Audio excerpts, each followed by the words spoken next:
Si quieres, repasamos el cuestionario.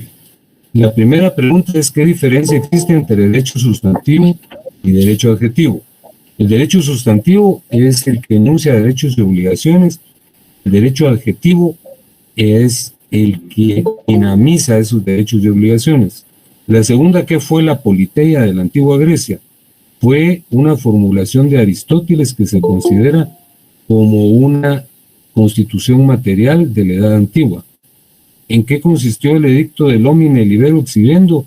La relación contractual de la antigua Roma imponía que si no se cumplía con la obligación, entonces el deudor que incumplía era sometido a sanciones muy severas. Una de ellas era la esclavitud, y cuando el lapso de la esclavitud se prolongaba, por ejemplo, lo habían sancionado con 5 años, pero el acreedor no lo liberaba, entonces él acudía ante el juez pidiendo que lo exhibieran. Y la institución de la intercesio tribunicia surgió con las 12 tablas y consistía en que se habían designado unos funcionarios que se llamaban tribunos de la plebe, que defendían los intereses de la plebe, es decir, del sector popular. La 5 es: describa la institución de justicia de Aragón. Eso fue en la Edad Media, fue en Aragón, fue un privilegio del gobernante Pedro III, mediante el cual se creó un funcionario que, según algunos, es el antecedente del Procurador de los Derechos Humanos, porque velaba por el cumplimiento de los derechos de las personas, y cuando las sentencias eran injustas o estaban fundadas en meros señalamientos sin pruebas, él intervenía, incluso liberando a los procesados. ¿Qué es la judicial review? La judicial review es el control constitucional de los Estados Unidos. Surgió en 1803 con el caso Madison versus Marbury, con la intervención del juez Marshall. Que aquí pregunto yo, el juez Marshall fue el que dictó esa famosa sentencia y creó el control constitucional en los Estados Unidos de Norteamérica. ¿Quiénes fueron los pioneros del derecho procesal constitucional? Hans Kelsen, Piero Calamandrei, Mauro Capelletti, y en América fue don Héctor Fixamudio. Hans Kelsen fue el padre del derecho procesal constitucional. ¿En qué momento surgió el derecho procesal constitucional? Cuando se fundaron los tribunales constitucionales en 1920 en Austria y en Checoslovaquia. ¿Qué diferencia existe entre mecanismos de defensa de la Constitución y garantías constitucionales? La diferencia radica en que los mecanismos de defensa de la Constitución son de índole político, de índole económico y de índole popular, y las garantías constitucionales son de índole jurisdiccional, son jurídicas, son el amparo, el habeas data, la inconstitucionalidad general y la inconstitucionalidad en caso concreto. ¿Cuáles son los mecanismos políticos de defensa de la Constitución? El veto presidencial, que está regulado en el artículo 183, no recuerdo la literal, creo que es H, y la interpelación de los ministros. ¿Qué es el proceso de amparo? El proceso de amparo es un mecanismo de defensa de los derechos fundamentales que tiene 2 funciones. Aquí están señaladas, se los pregunto abajo, ¿cuáles son las funciones que corresponden a la promoción del proceso de amparo?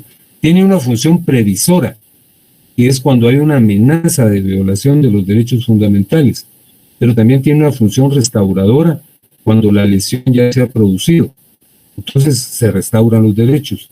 ¿Quién fue don Manuel Crescencio Rejón? Pero eso bueno, don Manuel Crescencio Rejón, sí, ya lo vimos. Don Manuel Crescencio Rejón fue el que redactó la Constitución mexicana de Yucatán de 1840, y es el que se supone que es el creador del proceso de amparo. ¿Cuál es la función previsora del amparo? La que señalamos atrás, ¿verdad? La función previsora es la que evita que una lesión de los derechos fundamentales se produzca, porque es una función de defensa anticipada. La lesión no se ha producido, pero el amparo previene que se vulneren los derechos fundamentales. La función reparadora es cuando los derechos fundamentales ya se han violentado, entonces los restaura. ¿Por qué se afirma que la Constitución Federal de 1824 contiene antecedentes del amparo?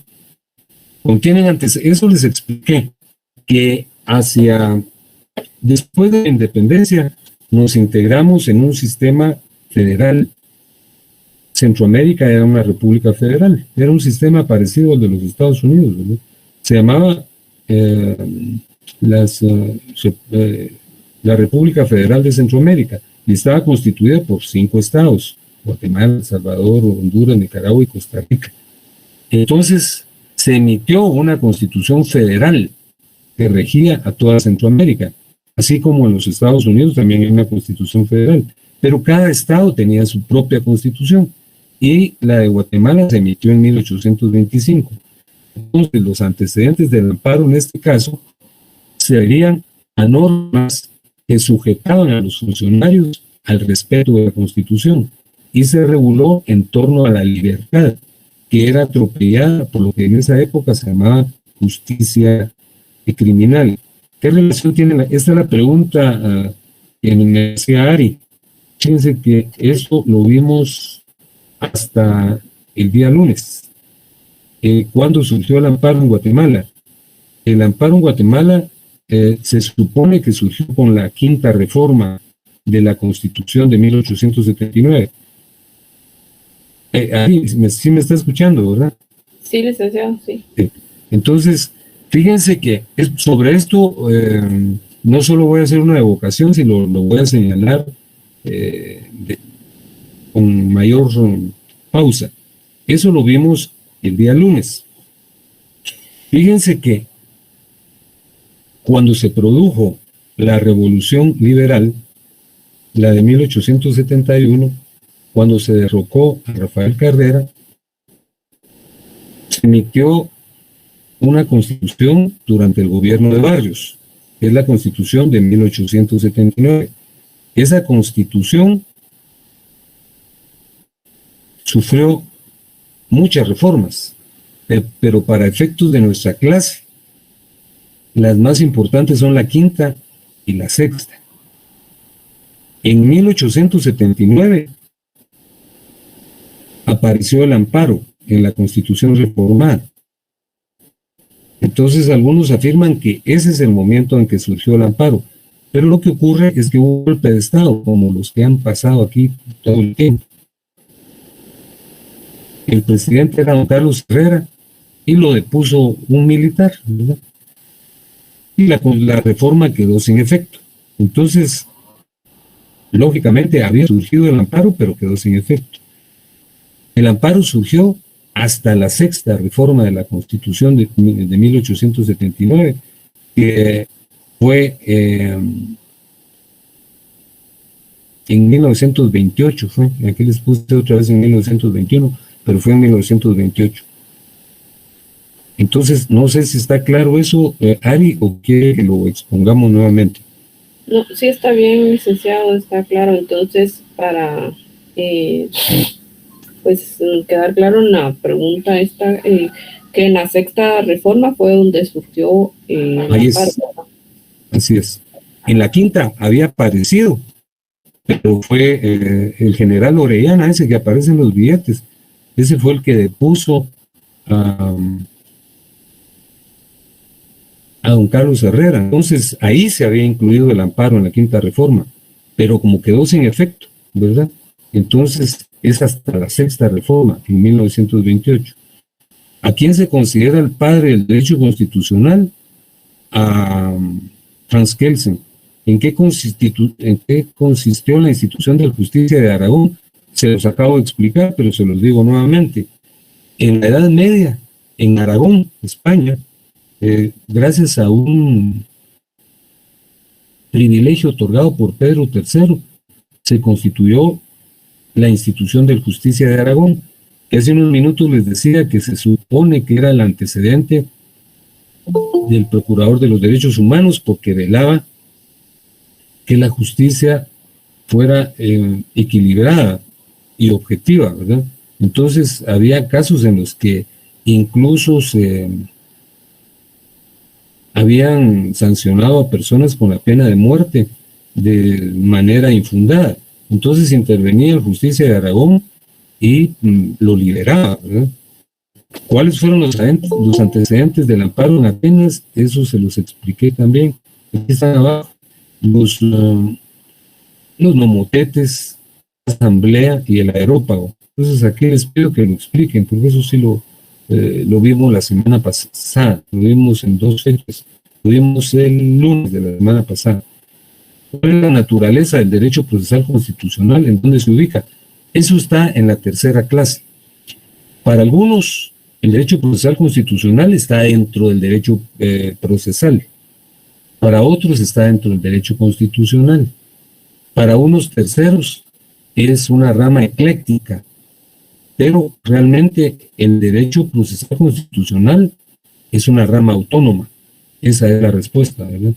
La explicación es la que les señalé. Para algunos, como es proceso, hay que estudiarlo dentro de teoría del proceso. Pero como la Constitución prevalece sobre todas las ramas de la enciclopedia jurídica, entonces algunos dicen no, es derecho constitucional. Y algunas personas con criterio conciliador dicen tiene parte de derecho procesal y parte de derecho constitucional. Pero, me están oyendo. Sí, licenciado. Gracias, es que aquí poco se va la luz. Entonces, bueno, continúo. Entonces, según Eduardo Ferrer Magregor, es un derecho autónomo. Y aquí se pregunta por qué. Porque, en primer lugar, existen instituciones, asociaciones, agrupaciones que se dedican específicamente al estudio del derecho procesal constitucional. Eso por un lado. Por el otro, al margen de ello, hay libros, hay textos, obras que lo estudian específicamente. Y la tercera razón es que hay tribunales constituidos específicamente para conocer las violaciones que pueden producirse o se han producido en el marco del derecho constitucional. Ahora, ¿cuál fue la discusión que se produjo entre Hans Kelsen y Carl Schmitt? Yo recuerdo hasta una pregunta que me hicieron esa noche. Fíjense que Carl Schmitt era un funcionario alemán de la época de Hitler. Entonces él decía, no deben haber tribunales constitucionales. El guardián de la Constitución debe ser el Poder Ejecutivo. Pero Hans Kelsen dijo por su cuenta que no, porque eso era absurdo, ¿verdad? Hans Kelsen señaló que lo indispensable para la guardianía de la Constitución era crear tribunales constitucionales, y en efecto, en Austria en 1920 apareció el primer tribunal constitucional y lo siguió Checoslovaquia en el mismo año, y luego se difundió por todo el mundo, ¿verdad? Entonces, hubo un debate entre estos dos autores, versó sobre ese tema que les acabo de señalar, y Carl Schmitt decía que las cortes politizan la administración de justicia. Y precisamente alguien me preguntó que eso había ocurrido en Guatemala recientemente, y yo le contesté que sí, que parecía que sí, ¿verdad? Porque de conformidad con la proclividad que tengan algunos magistrados, pues así se resolvió. Hubo una pugna, se recuerdan ustedes, muy severa, ¿verdad? Preferentemente con la Corte de Constitucionalidad. Entonces, y yo le señalaba que sí, que ese podría ser un vicio, pero sería más terrible aún que el propio presidente fuera el encargado de generar los mecanismos de control de la Constitución, ¿verdad? No, entonces lo que se pide es que los magistrados de las Cortes sean lo más objetivo posible. Bueno, esas serían las preguntas, ¿verdad? Y de aquí tomaré yo 15. Gracias, licenciado. Usted es muy amable. Ari, pero está convencida, ¿verdad? Sí. Gracias. Vale, muy bien. ¿Alguna otra pregunta, compañeros? Licenciado, buenas noches. ¿Qué tal? Mucho gusto. Fíjese que quisiera saber si va a compartir ese para poder buscar las preguntas y contestarlas nosotros. Fíjese que a mí me da a veces, me causa sorpresa porque ese cuestionario se les remitió el día lunes. Silly, que está... Perdón, licenciado, no he corroborado. Está en el último PDF que nos mandó, compañera. Sí, exactamente. Sí, y lo socializamos en el chat. Sí, muchas gracias, así es. Entonces, el lunes precisamente les dije, según yo me estaba adelantando, ¿verdad? Porque no habíamos tenido la noticia oficial del calendario de exámenes, pero les dije que de una vez se los remití. Y precisamente por eso, Ari, que ya lo leyó y de seguro ya lo resolvió, me estaba preguntando por la pregunta 19, ¿verdad? Esto ya se los remití oportunamente, ¿verdad? Pero si quieren se los remito nuevamente, por favor. Se los vamos a remitir nuevamente, ¿verdad? Por si hay alguna persona que también no lo ha incluido, pero desde el lunes lo enviamos y, como me decían, ya lo socializaron a través de los contactos correspondientes.